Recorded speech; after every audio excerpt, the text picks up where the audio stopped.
Hello, you guys.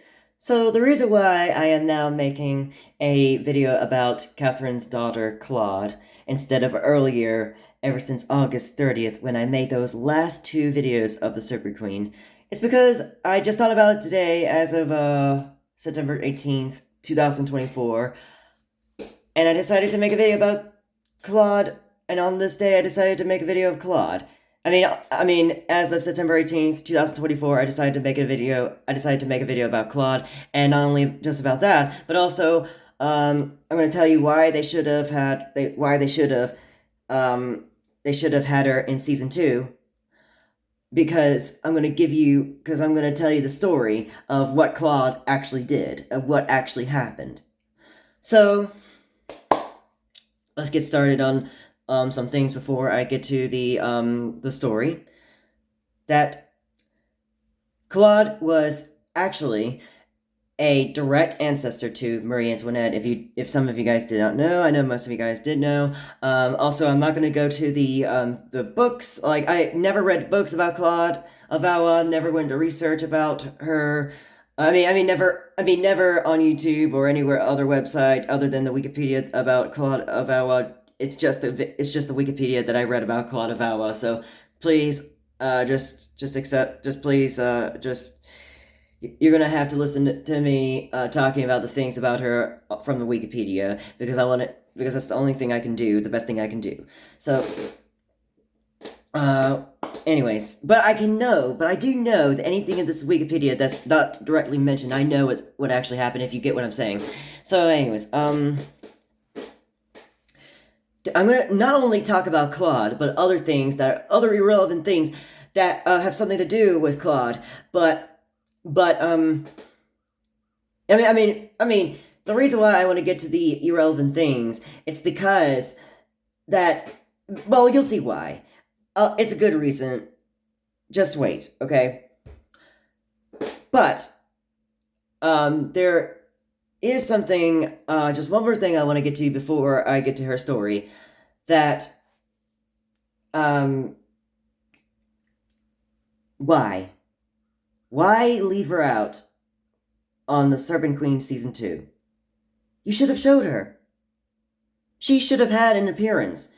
She could have had her appearance in that season, because this was after 1560 when season 1 ended to 1572 when they started season 2, and they should have just had that between these 12 years of the time skip. They should have had her in season 2. Like, they should have moved season 2 up to like earlier than time skip, and that would have not, so that way they would have not been a waste of Catherine de Medici's life or the story of Claude of Valois.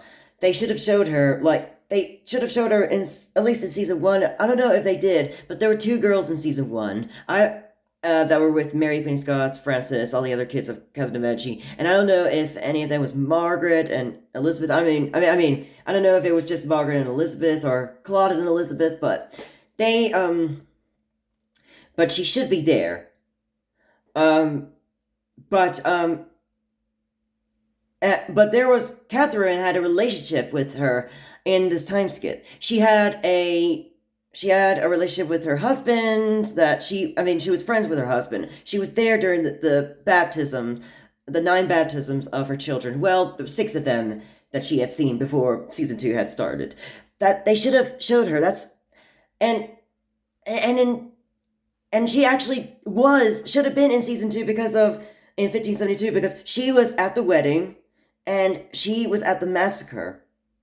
So, now that I got all that out of the way, I'm going to tell you guys the story and irrelevant things, alright? So, Claude was believed to have been born on Chateau d'Anay, and it's not Chateau d'Anay because it was not built until 1549. So others say that she was born at Fontainebleau on November 21st, 1547. She was the 3rd child of Catherine de Medici and the 2nd daughter of her. And what we do know is that Claude was a very sweet daughter. She was the probably the most kindest child of Catherine de Medici. Like, you guys need to understand, Claude, you have to choose Claude. She was the best child out of all the 10 children of Catherine de Medici because she has never actually done anything wrong. Well, I know Elizabeth hasn't done anything wrong to Elizabeth of Valois, but hear this: she was more sweeter than Elizabeth of Valois. Elizabeth of Valois was more mature. She was more of a nice, kind. She was kind-hearted to her mother, and she was obedient to her mother, obedient to her husband. She was just someone that you would hug, and she kind of had a relationship with Mary Queen of Scots, I would say, but anyways, they nicknamed her Madame. I'm trying to think. They nicknamed her Mademoiselle Danae, and Catherine did not like that because Danae, that's Chateau Danae. So I could tell that she didn't like that because she was not born at Chateau Danae. She was born at Fontainebleau. So, when she grew up, she had, Margaret of Valois was not born yet, but it was just, at the time, it was just two daughters and a Mary Queen of Scots. So when Mary Queen of Scots had arrived to France, she had been in a household with the two daughters, Elizabeth and Claude, and they actually became friends. But Mary was actually best friends with Elizabeth, but she did have a relationship with Claude too.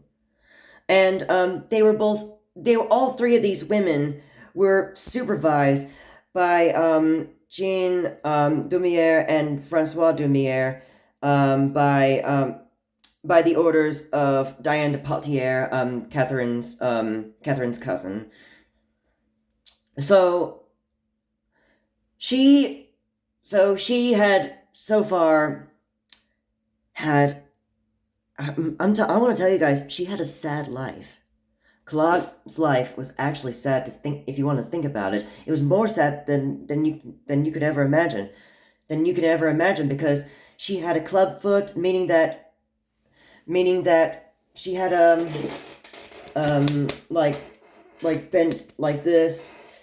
Like, she had a club foot. She had a hunchback. She was sick numerous times when she was a child. I'm telling you, she had the worst sickness out of all the 10 children.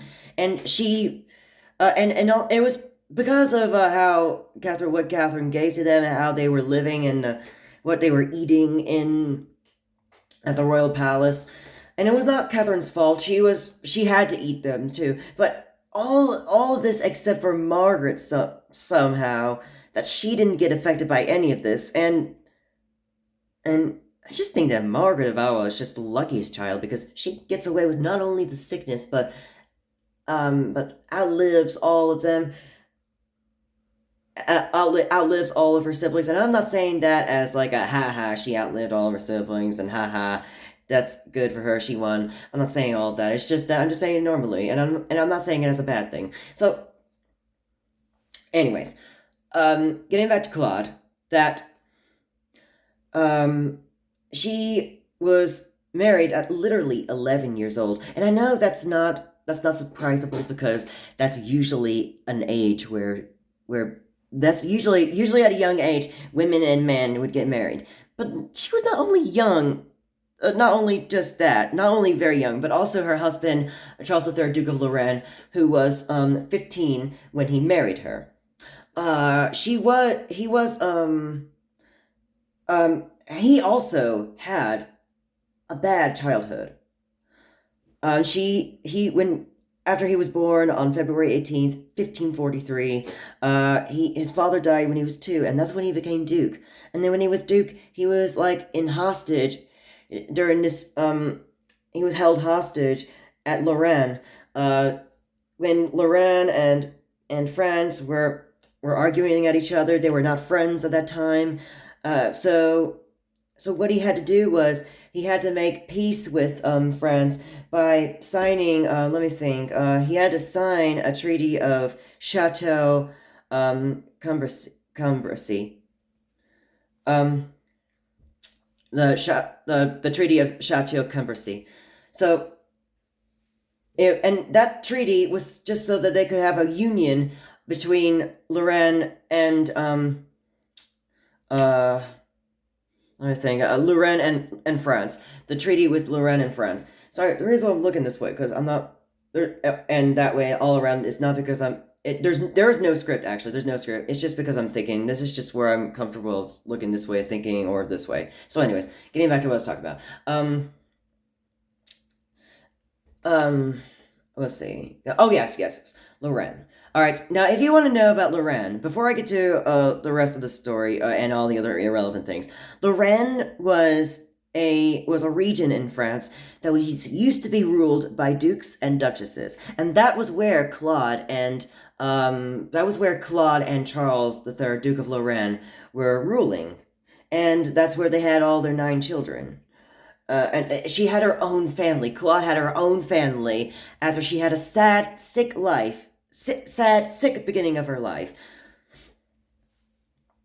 So, when Charles III, Duke of Lorraine, was betrothed to her, he was not interested in Claude, but it was either that or they cannot make peace. So what they did was they had, or at least Catherine's idea. Well, Catherine and Henry II's idea, and they decided to order the wedding, the betrothal, they wanted to marry Charles III, Duke of Lorraine, to their daughter Claude of Valois. So they both got married on January 19th, 1559, when Claude was 11 and when Charles was 15 years old. So they had left Paris after the wedding. They left Paris to ride in a carriage to Lorraine, shortly before Elizabeth of Valois had went to Spain, because months later she was married, and shortly before their aunt Margaret of Valois, there was another Margaret of Valois. Shortly before Margaret of Valois, she left to go to Lorraine, but shortly before Elizabeth of Valois went to Spain, and the aunt Margaret of Valois had went to Savoy before she went to Savoy. So when she was in Lorraine, she had, like I said, 9 children.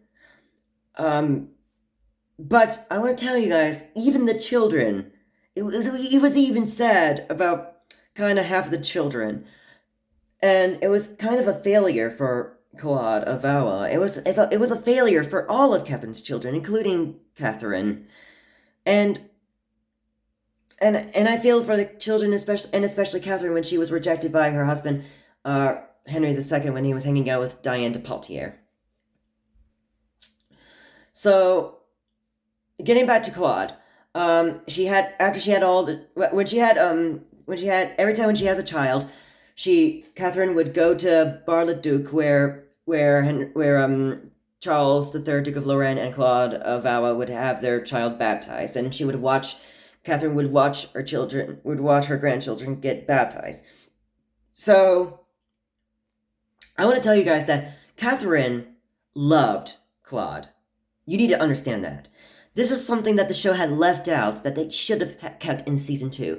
She loved Claude very dearly, and she even cared for Charles III, Duke of Lorraine, as much as her daughter. So, and of course, she loved her grandchildren from Claude very much as their parents, and this was like a happy thing for Catherine, that she finally has a family from Claude, from Charles, and from Elizabeth, all these 3 children who had grandchildren for Catherine. But it was just a failure because most of those children, or at least some of them, had died. Some of those grandchildren had died young from those 3 children of Catherine. But however, it was not sad for Claude when she was alive, but it was sad after she died, because she never lost any children when she was alive. But, so there are things that, now there are these things in the 1570s where, they should have had shown in season 2. From 1570 to 1572, because that's in 1572 is when the season had happened. So in 1570, they did well. There was something in 1570 that they had left out of the show, and they did it wrong with Margaret, between Margaret and Francois de Guise. Because Francois de Guise is dead around that time. He got assassinated in 1563. So in 1570, she had a relationship with the Duke of Guise, the Henry I of Guise, the son of Francois de Guise.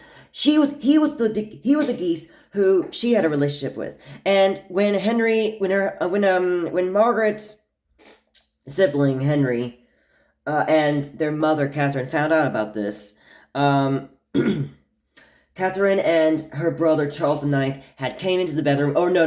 They got angry. They took her to the bedroom. They took Margaret to her bedroom, to her chambers, and they ripped off her nightgown. They ripped off her hair. They like grabbed a handful of her hair. They knocked her down the bed, I believe. Like they kept smacking her, I would say. And that's what really happened. That's something I mostly forgot to tell you guys about, but I should tell you guys some of it of what actually happened in that other video about everything wrong with the Serpent Queen season 2 episode 8. So, but anyways, after all of that, after Margaret had to face all of that, there was only one person who she had to write to, asking for help, just to be with Henry of Guise.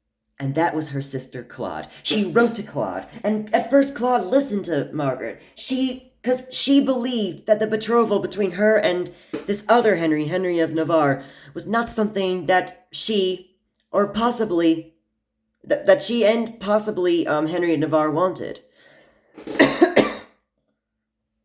So when she came to Catherine, and she was like telling her, Claude came to Catherine, and she was like, "What are you doing? Why are you doing this to my sister? Do you see that she's beaten up, and you're trying to have her marry, and you're trying to have her be kept away with Henry I of Guise?" And then Catherine was like, no, not. She didn't care about Henry of Guise. Claude didn't care about Henry of Guise. Nobody did, because it was the Guise family.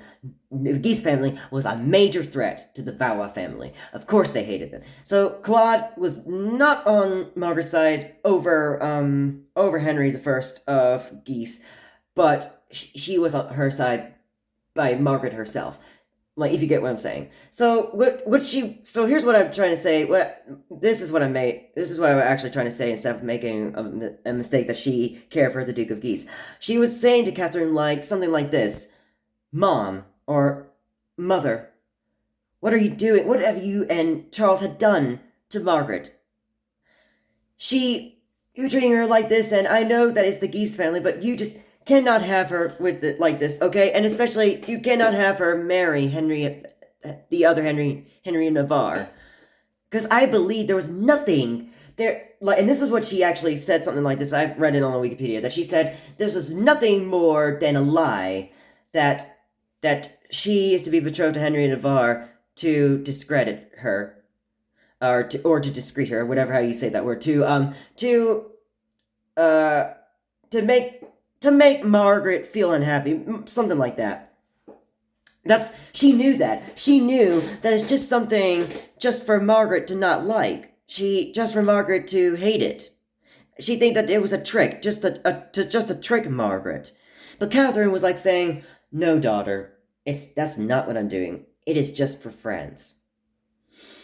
So, but she had no choice but to have the Henry III. Well, no, not any choice. She wanted to keep Margaret safe. So instead of helping Margaret, she had to have Henry I of Guise betrothed to Catherine of Cleves.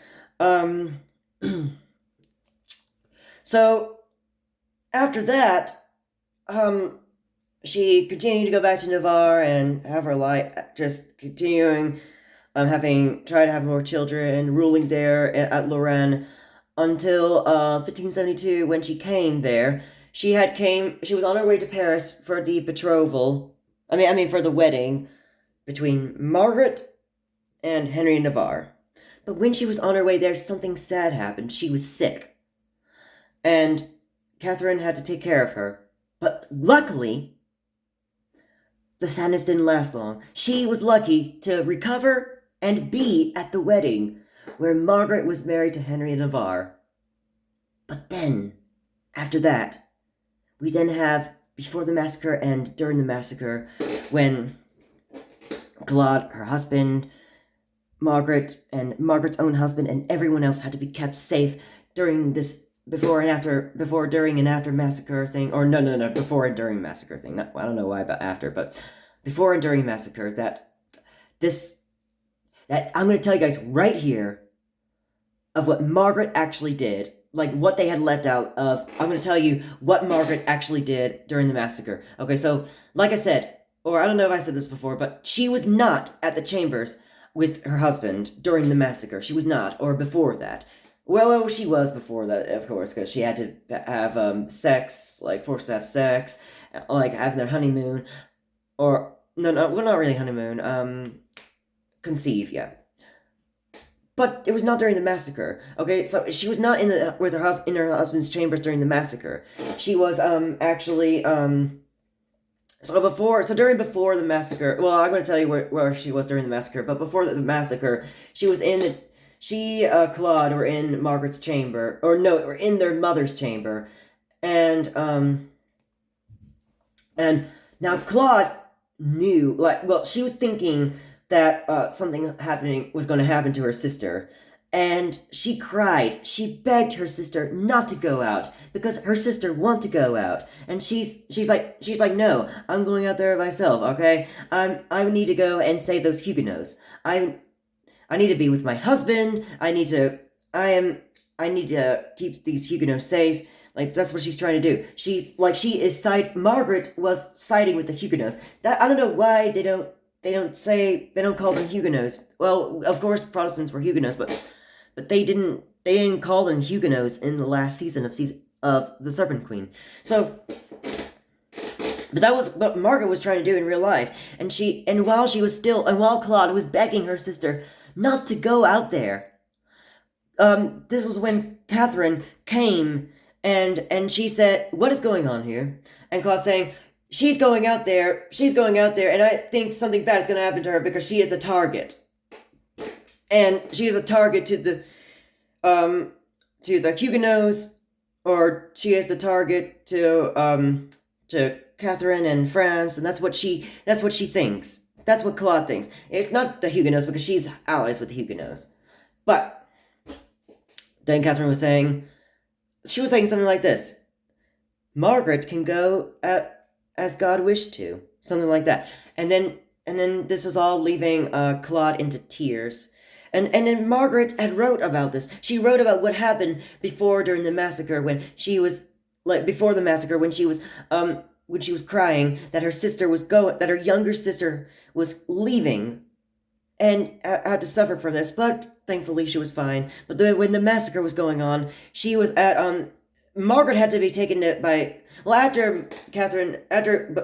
Margaret had left her own chambers. Catherine had to tell her to go to Claude's chambers to be safe. Or no, I think for now she was safe. No. I got it right. She was then put in Claude's chambers. And when she was in Claude's room, the massacre happened. And then there was a person named Delaran who was who was actually a I'm sorry, I need to know if it was her husband. No. No, he was actually running away from Charles III, Duke of Lorraine. He was running away from him, and no. Actually, yeah, I think I got that right. Well, it was either Charles III, Duke of Lorraine, or it was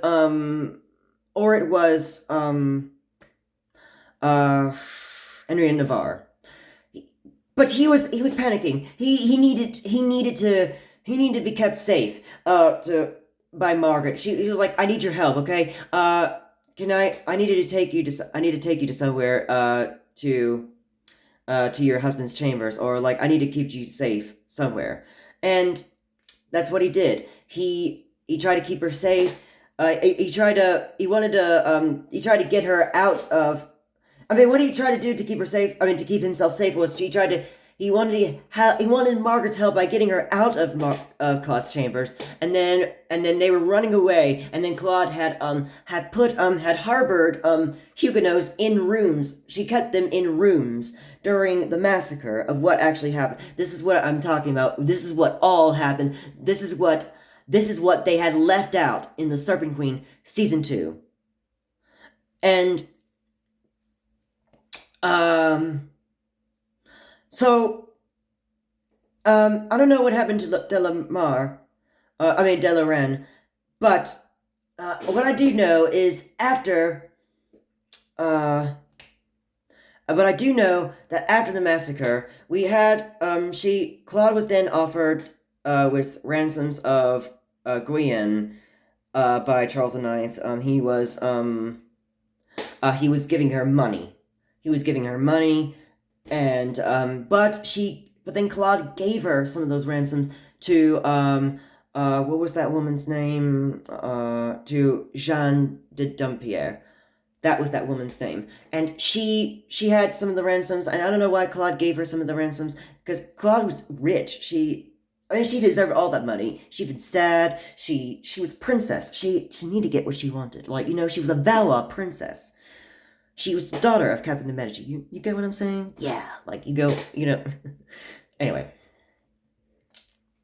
But after that, after the massacre, the massacre was what caused Charles IX to die. I mean, to be dying. Well, it led to his death, yes, of course. Or maybe no, because he was ill because of tuberculosis, but that was just a rumor of what, that was the cause, the massacre was the cause of why he was dying. And that's what I forgot to tell you guys in the episode, in the video about everything wrong in the Serpent Queen season 2, episode 8. I forgot to tell you guys it was a rumor that's why he was dying. It was a rumor of that's why he was dying. But unfortunately, he died at age 23 on May 30th, 1574. And Claude was sad. She was sad that she lost another sibling. And how many siblings? 6 siblings. She lost six siblings. 6 siblings. She lost 6 of them. And that was sad for her and for Catherine and for her and for her other living siblings that had to endure from this. They lost another family member of theirs, and Catherine, you guys need to understand that Catherine de Medici had lost so many people in her life that she cared for. And she had her own family, she created a family, and most of the family had died. Well, I don't know about most of the family. There was a lot of family members of Catherine de Medici who, a lot of descendants of Catherine de Medici that were still alive, and that was sad for her. And I feel for her. I feel for Catherine, and I feel for Claude going through this. And I'll tell you guys why I'm mentioning about Charles IX's death. Okay, so I want to pause this video and see if I can remind myself. Was it Maria of Cleves? I'm gonna pause and I'm gonna make sure. Okay, I was right. I had looked up. It was Maria of Cleves, Princess of Condé. So she was originally supposed to be married to Henry III of France. He wanted to marry her, but unfortunately, she died in childbirth. And when did she die in childbirth? I'm sorry, I forgot to look the the death date. November 14th, 1574. She died in childbirth on that day. And the reason why I want to tell you guys this is, you'll see why. It was just sad for Henry III that he lost a woman that he was going to marry, and especially because of childbirth. You have no idea about childbirth, of what, it wasn't common, but it was how women had went through. Some of these women at those days, had died because of that. And there's even some women who died today because of that. And it's just that, I know, I don't know exactly what's it like, but I know that it's worse than how I expect as a man. You get what I'm saying? I mean, worse than I think as a man. I'm not sick, I don't have allergies, I'm just coughing. That's why I keep coughing. But anyways, so like I said, the reason why the reason why I mentioned about Maria of Cleves is because you'll find out later. Okay, so Claude had I'm gonna have to look up this child that Claude then had twins. She had twin daughters.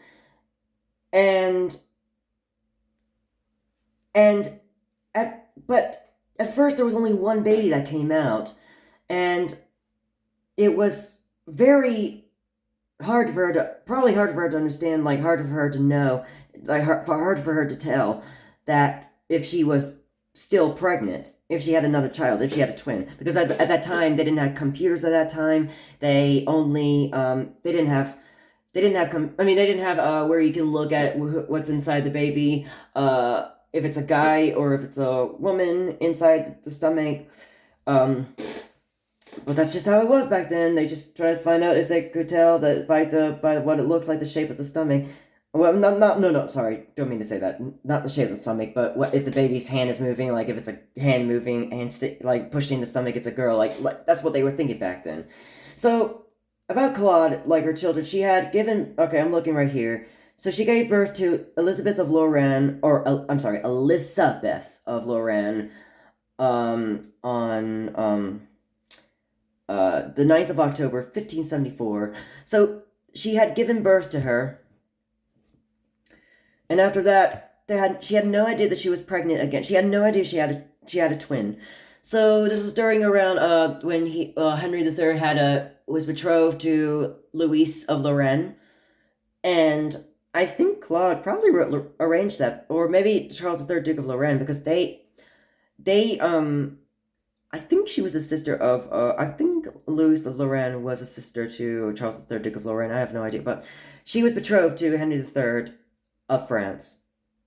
And they got married on Valentine's Day, 1575. And then the next day, on the 15th, they were coronated. So, but then, I think Claude had seen it. I think Claude had seen the marriage and the coronation. I have no idea. Because this was around the time when she had given birth to Claude of Lorraine, her 9th child. And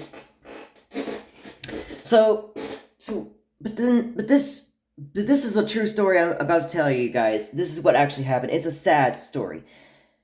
When she was giving birth, there was this drunk woman. There was this drunk old lady who was the midwife, and they had to get the baby out, and she was like aggressively, because she was drunk. She wasn't doing that as a mean way. She was doing that. She was trying to help. She didn't mean to do that. She was just drunk. So she got the baby out, and the baby was fine. Actually, the baby was fine. But due to the woman being drunk and being aggressive, that's why Claude died from childbirth on the 21st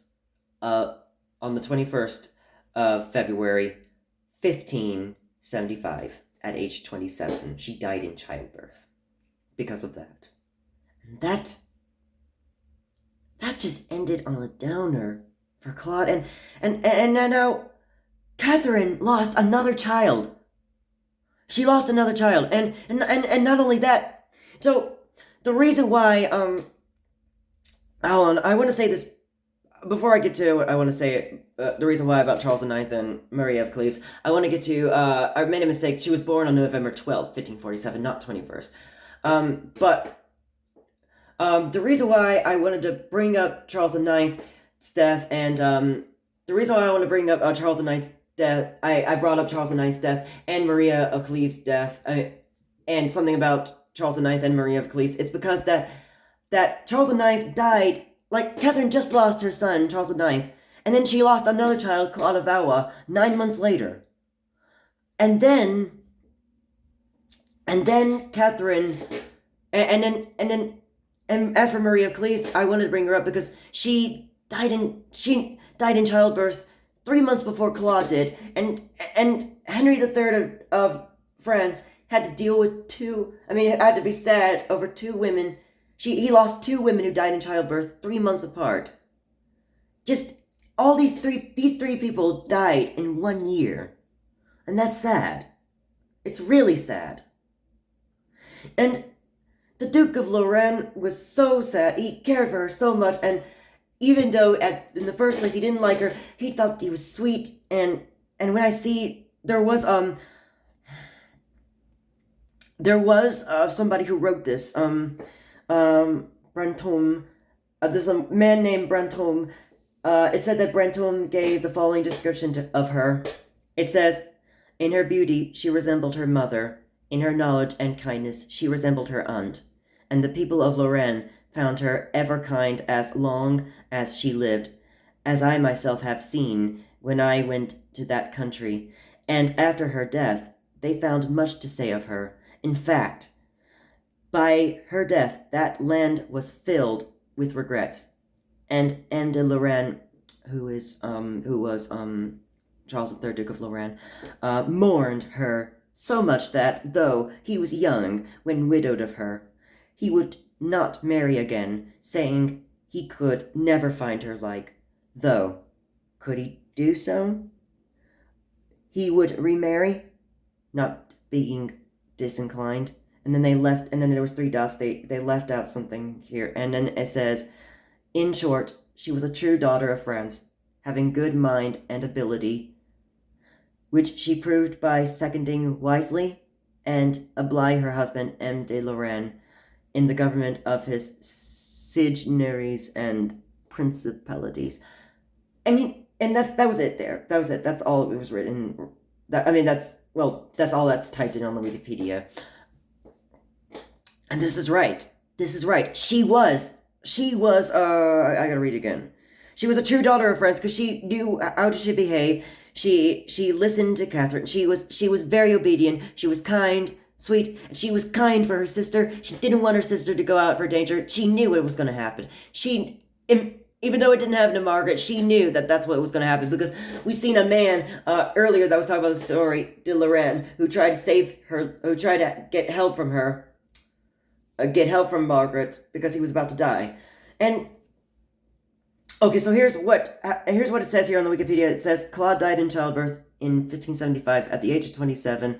Brantôme wrote that she died in childbed, though the appetite of an old midwife of Paris, a drunkard, in whom she had more faith than in any other. And I think more faith, she meant that she believed that she could do this, try to help her. She would be the one to help the baby get out, help Claude. And she did, but it was just unnecessary because that's why Claude died. So then, I still gotta look up, sorry, I didn't mean to exit out of Claude of Valois. I didn't mean to exit out of these Wikipedias. There's still more to say about Claude's children. That after her death, there are other things.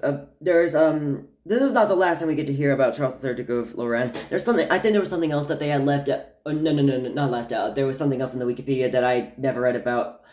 But I remember that after I read that this is what I read. Okay. I'm gonna tell you all the things that I have read of Charles III, Duke of Lorraine after I had read that he lost his wife. So I'm leaving this phone on just for me to look up. Okay, so just for me to look up later. Okay, so after Henry III was assassinated, he did not like the new king, Henry of Navarre. At first, he did not like him. He decided. But then a year before, the Catholic League was over in 1595. The Catholic League ended in 1595. In 1594, he made peace with Henry of Lorraine, and they both decided to have his they decided to have his son, who was his son? I think it was Henry II, the Duke of Lorraine, and married to he wanted to have his son Henry II, Duke of Lorraine, marry to the sister of Henry of Navarre, Catherine de Bourbon, and they were married in 1599. But unfortunately, this is actually sad. This is actually sad, and these are one of the sad things that happened in Charles III, Duke of Lorraine's life after he lost his wife. That the marriage was a failure. They never had children. This marriage was a failure between Catherine and Henry. Their marriage was a failure after they were married in. I mean, Catherine de Bourbon and Henry II of Lorraine. Their marriage was a failure because they didn't have any children, and she died on February 13th, 1604, childless, and only just a few years into their marriage, and that was sad for the Duke of Lorraine, Charles III, Duke of Lorraine. He thought that he had succeeded, but then he lost his daughter-in-law and had no grandchildren. He had no grandchildren. He had no other grandchildren.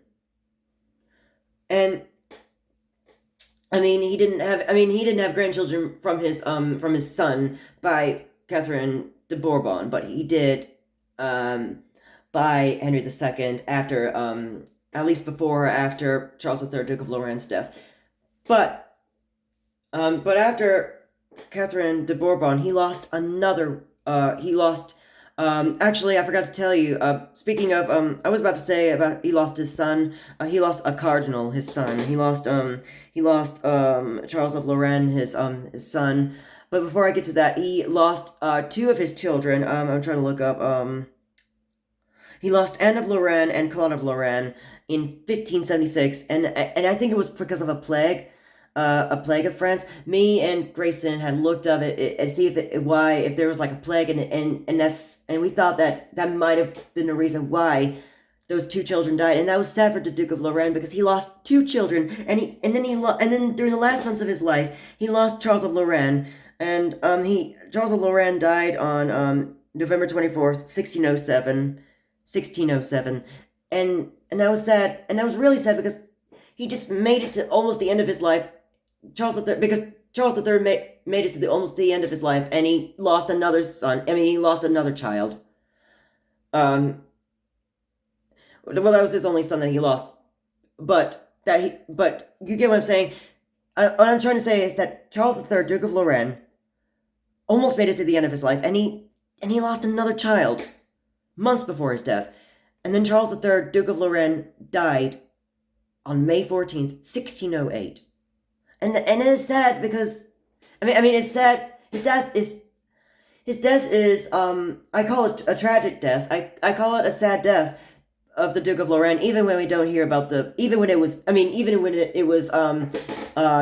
just causes of him in bed. It was not tragic to you guys because he wasn't killed. He just died from an illness, from in unknown causes, an unknown illness in his bed. But it was tragic and sad. His death was tragic and sad because he died. He died after having a failed marriage of his son, after losing 3 children.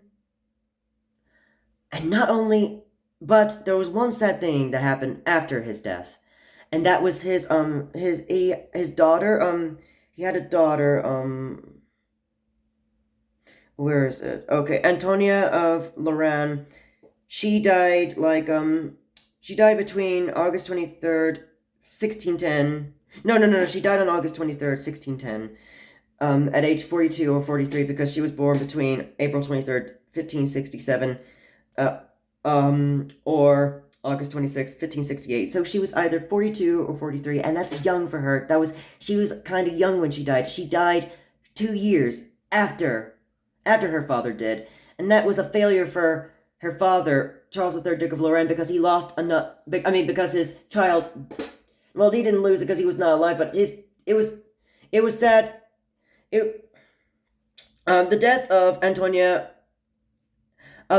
Antonia of Lorraine was sad because it was sad for the Charles III, Duke of Lorraine, because his daughter died 2 years after his death. And and who also died young. Not only also, yeah, Anne of Lorraine and Claude of Lorraine both died as a 1 year old, and or about to be 1 year old, and like they were about to be 1 year old or 1 year old. That was sad that they died that young.